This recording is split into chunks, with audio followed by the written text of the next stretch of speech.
semuanya, semoga kalian semua sehat. Kali ini si Bray akan membahas alur cerita film yang sangat menarik, apalagi film ini mendapat rating cukup tinggi menurut IMDb. Oke, tidak usah berlama-lama, bagaimana alur ceritanya mari kita saksikan sampai selesai. Di awal film memperlihatkan seorang kakek bernama Ivan yang tengah menikmati masa-masa pensiunannya dengan santai dan damai. Diketahui Ivan dulunya merupakan mantan marinir yang pernah menggait banyak penghargaan sebagai penembak jitu di Perang Dunia Kedua. Kemudian adegan beralih ke seorang gadis yang berpakaian menonjol bernama Katia. Katia ini ternyata cucu dari si kakek Ivan. Selama ini Katia tinggal berdua dengan Ivan karena ayah Katia sudah meninggal sementara ibunya sudah kawin lagi dan sekarang berada di kehidupan damai Ivan seketika akan berubah setelah kehadiran tiga pemuda begundal ini. Mereka bertiga merupakan anak-anak orang kaya yang selalu berbuat onar di wilayahnya. Saat mereka bersantai di apartemen milik salah satu dari mereka, tiba-tiba Katia berjalan pulang setelah membeli beberapa jengkol di pasar. Kebetulan dua orang dari mereka merupakan teman sekolah Katia dan mereka meminta Katia untuk menunggu sebentar. Saat dua orang itu menghampiri Katia, mereka meminta Katia mampir sebentar untuk mengobrol. Awalnya Katia menolak karena jengkol yang barusan ia beli akan segera disemur. Namun setelah dua orang itu memohon kepada Katia, pada akhirnya Katia pun memutuskan untuk mampir ke apartemen mewah tersebut.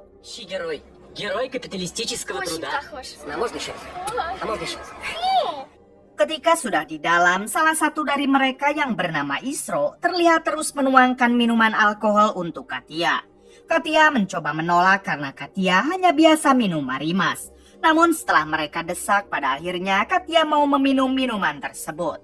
Di sini mereka juga meminta Katia untuk menyanyikan sebuah lagu ulang tahun karena kebetulan Isro pemilik apartemen ini sedang berulang tahun. Namun saat Katia sedang menyanyikannya, diam-diam salah satu dari mereka yang bernama David menuangkan obat ke dalam minuman Katia. Setelah Katia meminumnya, saat itu juga kepala Katia menjadi pusing. Katia sempat ingin pergi dari tempat ini, namun David langsung berusaha mencegahnya. Dan Katia pun diperkaos oleh mereka secara bergantian. Пошла! Ребята, вы что? Что? Быстрее домой пойдешь, к бабушке, дедушке. Setelah puas, mereka membiarkan Katia pulang dengan perasaan hancur hati. David juga sempat memberikan beberapa uang untuk Katia dan menyuruh Katia agar melupakan kejadian ini. Ketika sudah di luar, Katia pun segera membuang uang pemberian David tadi karena harga diri Katia tidak sebanding dengan uang berapapun. Setelah itu, salah satu dari mereka yang bernama Vadim sempat merasa bersalah kepada Katia.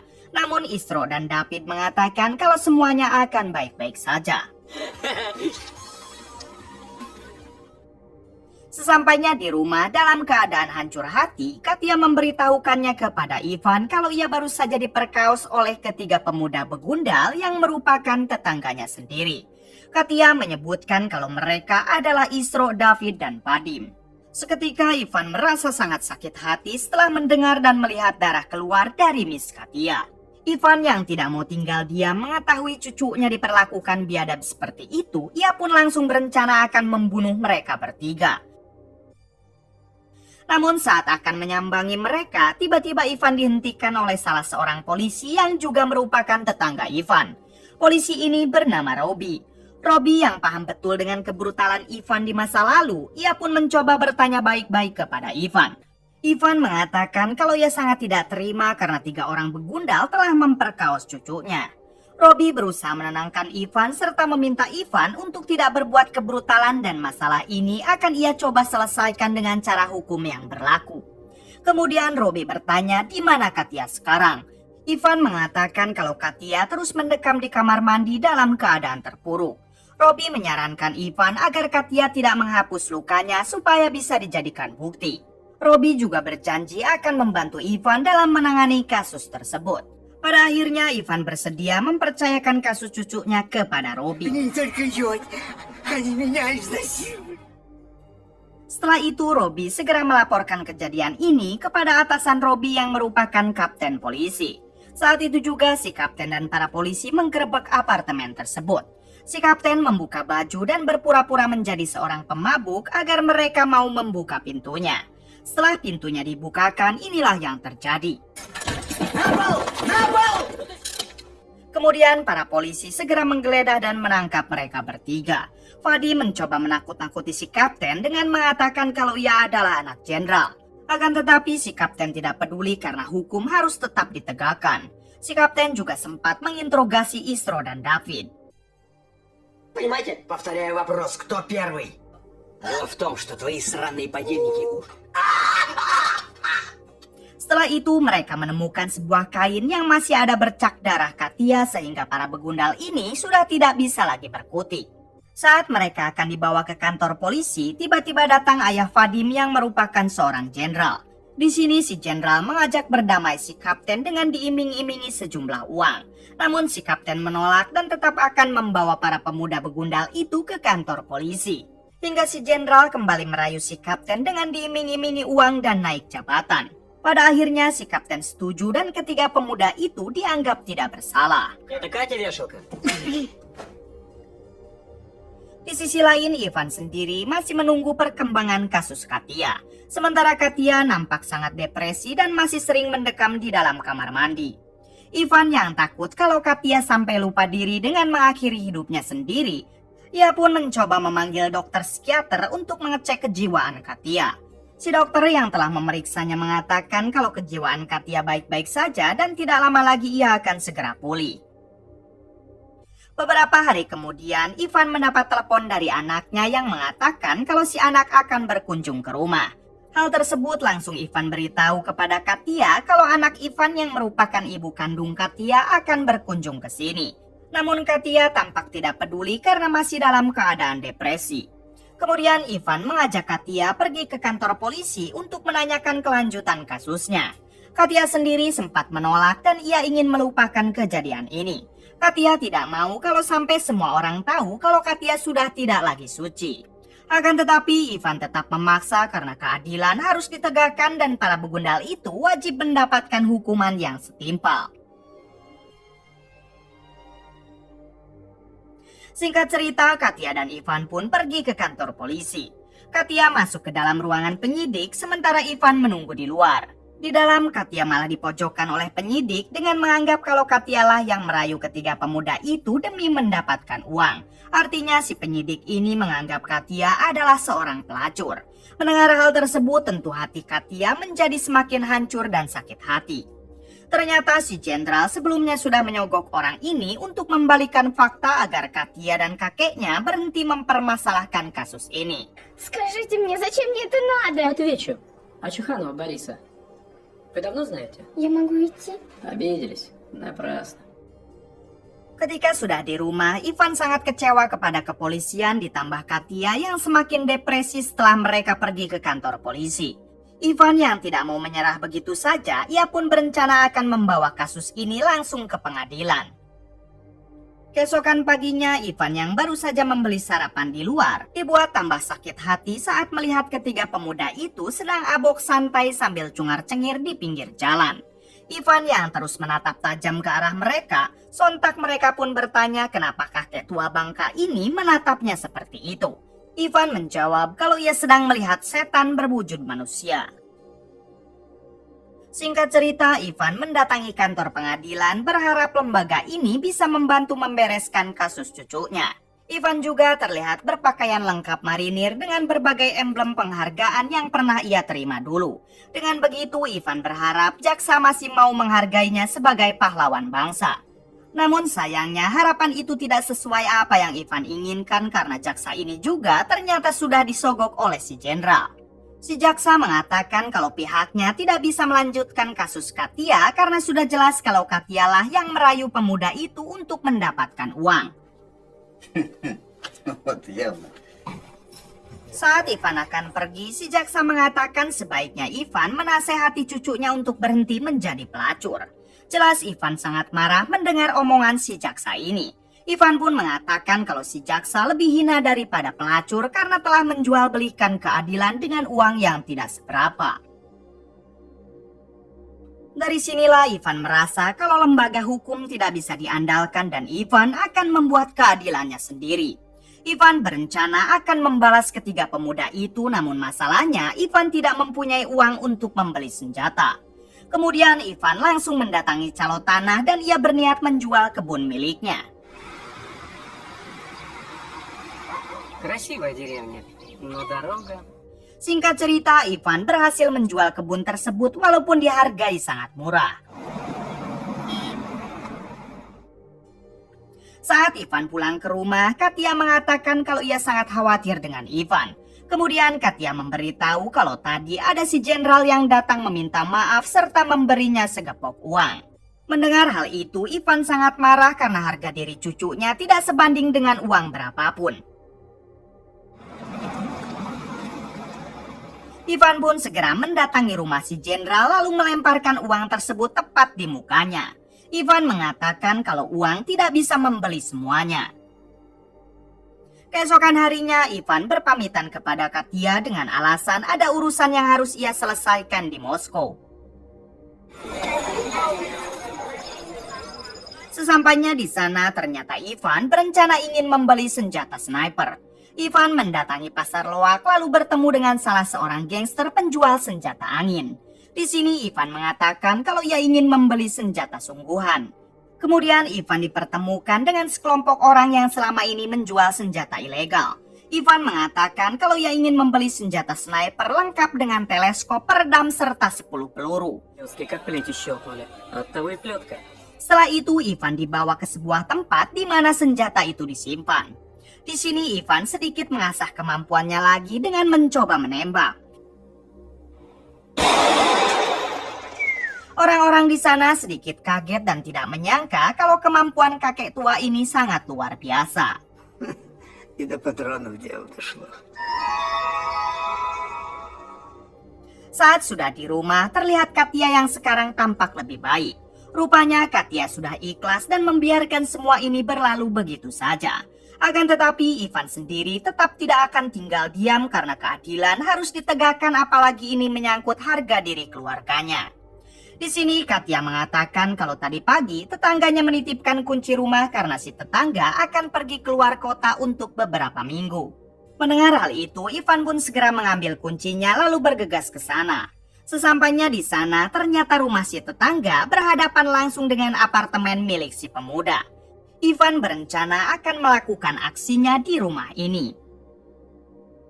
Saat Ivan kembali ke rumah, ternyata di sana ada Ibu Katya.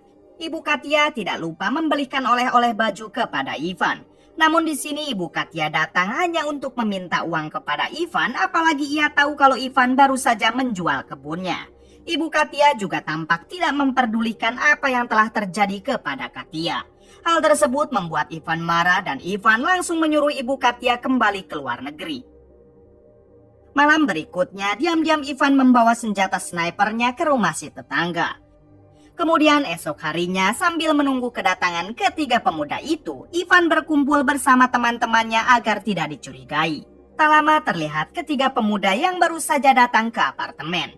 Ivan segera pergi ke rumah si tetangga melalui jalan belakang.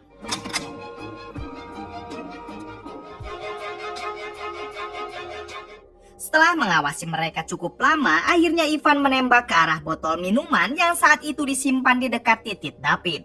Hal itu dilakukan agar pecahan botol tersebut melukai titik David dan agar terlihat seperti sebuah kecelakaan. Alhasil burung yang dulu melukai hati cucunya kini benar-benar hancur dan sudah tidak bisa lagi digunakan. Ivan segera membereskan tempat itu lalu kembali bergabung bersama teman-temannya. Tak lama kemudian datang ambulan untuk membawa David ke rumah sakit.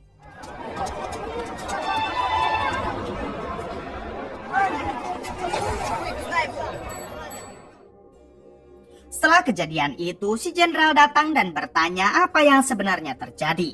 Isro dan Vadim bingung karena ia tidak mendengar suara tembakan atau apapun, tapi tiba-tiba botol itu melukai titik David.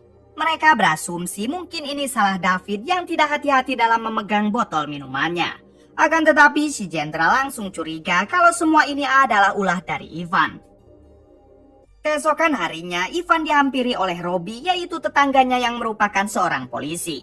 Ternyata Robi diperintahkan oleh atasannya untuk menyelidiki Ivan. Robby mengatakan kalau ia sangat berharap Ivan tidak ada kaitannya dengan kejadian David kemarin.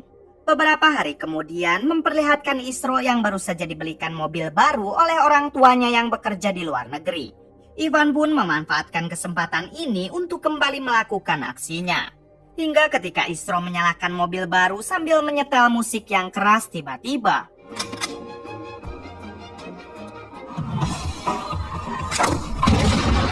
Ivan sengaja menembak ke arah tangki mobil agar seolah-olah kejadian ini diakibatkan karena ada kerusakan di mobil tersebut.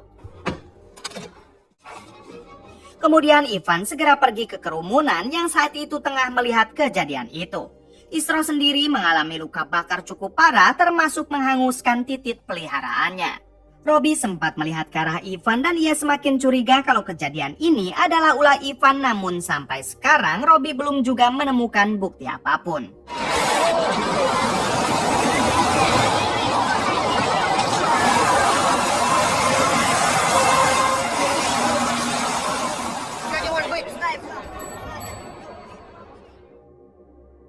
Adegan berpindah ke rumah si Jenderal yang mana terlihat Vadim cukup syok dengan apa yang terjadi kepada kedua sahabatnya. Kemudian si Jenderal mengatakan kalau ini pasti ulah Ivan yang ingin balas dendam. Dari itu si Jenderal meminta Vadim untuk tetap mendekam di rumah karena target selanjutnya adalah Vadim. Mendengar hal tersebut, Vadim seketika menjadi takut tak karuan. Ia tidak mau nasibnya akan sama seperti David dan Isro. Vadim meminta ayahnya untuk segera turun tangan sebelum Ivan melakukan aksinya. Он проявляет разнообразие. Di sisi lain, Robby mendatangi rumah Ivan ketika Ivan sedang tidak ada di rumah. Robby beralasan kepada Katia kalau ia berkunjung hanya ingin melihat keadaan Katia. Katia mengatakan kalau sekarang ia sudah membaik dan sudah melupakan kejadian masa lalunya. Saat Robby melihat ke arah kunci, Katia langsung menjelaskan kalau kunci itu adalah kunci rumah milik tetangganya yang dititipkan karena si tetangga sedang keluar kota. Hingga saat Katia mengambil minuman, Robby segera mencari senjata sniper milik Ivan. Karena dengan senjata itu, Robby akan punya bukti kalau Ivan adalah pelakunya. Sayangnya, Robby tidak menemukan apapun di rumah tersebut. Sementara di rumah si Jenderal, ia memberikan Vadim sebuah senapan untuk berjaga-jaga. Si Jenderal juga berpesan untuk tidak ragu menembak jika Vadim melihat Ivan. Kemudian si Jenderal mengajak para polisi korup untuk menggeledah rumah Ivan. Sesampainya di sana, si Jenderal terus mencari senjata sniper Ivan namun tak kunjung menemukannya. Si Jenderal mencoba bertanya baik-baik kepada Ivan di mana Ivan menyimpan senjatanya. Ivan mengatakan kalau ia tidak paham dengan apa yang si Jenderal maksud. Tak lama datang tetangga Ivan yang baru saja pulang dari luar kota. Si tetangga meminta kunci rumah yang sebelumnya ia titipkan. Mendengar hal itu, si Jenderal langsung curiga kalau senjata snipernya pasti ia simpan di rumah si tetangga. Saat itu juga si Jenderal membawa Ivan menuju rumah si tetangga. Di sana si Jenderal dan para polisi menggeledah rumah tersebut. Ivan dibuat sangat panik karena selama ini senjatanya itu disimpan di dalam lemari baju. Namun anehnya ketika lemari itu digeledah, ternyata senjatanya tidak ada di sana.